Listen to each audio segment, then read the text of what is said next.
చూసారా మా బుల్లిరాజ్ చెప్పినట్టు అప్పుడాలు ఒడియాలు అయిపోతాయి అన్నట్టు ఈ నెల ఇచ్చిన రేషన్ బియ్యం మాత్రం పిండి అయిపోతుంది.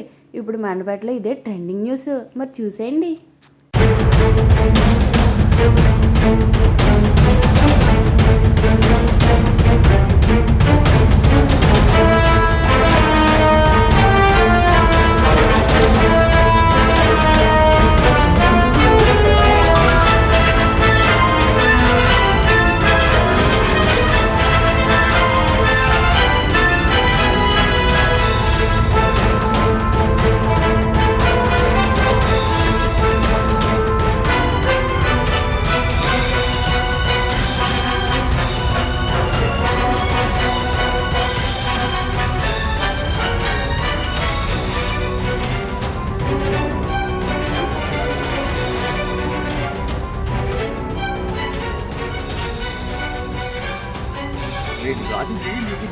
రెండో తారీఖు సాయంత్రం మూటలు అది కూడా ఇచ్చిన బియ్యం నేను నీటిలో పోసి మామూలుగా కడుక్కుంటాం కదా రోజును కడుగుతున్నాను. ఇది కడుగుతుంటే ఇది నోక అవుతుంది. ఇది ఇలా చూస్తే ఇదిగో చూడండి నోక ఇది అన్నం తింటారా లేకపోతే ఇది ఏమన్నా గెంజి కాసు తాగుతామా? ఇడ్లీ రవ్వలాగా అయిపోతుంది. ఇడ్లీ రవ్వ కాదు, మొత్తం పిండి అయిపోతుందండి బాబు.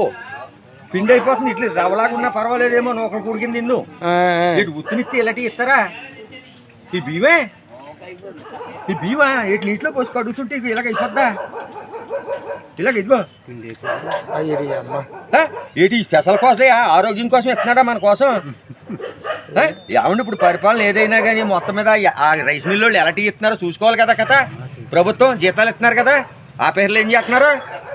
ఏది ఇచ్చినా సరే మీకోసమే ఇస్తున్నామంటారా? ఈ బియ్యం పైకి చూస్తాకే మరి అయ్యే నేను నాకు ఇస్తా. ఇది ఉండమ్మా, ఇగో ఈ పక్కన పోయి అవి పిసుతాను. ఇలా చేతులు ఈ పచ్చాక పిసుతాను చూడు. ఇగో నీళ్ళు ముంచాను, ఇగో నోకైపోతుంది. మొత్తం పిండి అయిపోతుంది. ఇంకెందుకు పనికిరాదమ్మా. ఇంక అయిపోతుంది. కడుక్కోకుండా అన్నం అనుకుంటామా? ఈ రకంగా తిన్నా కానీ మనం వేడినీళ్ళలో పోసి బియ్యం వండుకోవాలా, సన్నీళ్ళతో డైరెక్ట్గా పెట్టుకోవాలా, అవన్నీ ఆడవాళ్ళకి తెలుస్తాయి. మనకు ఆ గొడవలు లేరు, నాకు ఆడవాళ్ళు లేరు. నేనే కడుక్కుంటున్నాను. ఆ కడుక్కుంటే చేతులు వెళ్తే ఇది బియ్యం అయ్యి చాలా దారుణంగా ఉందండి.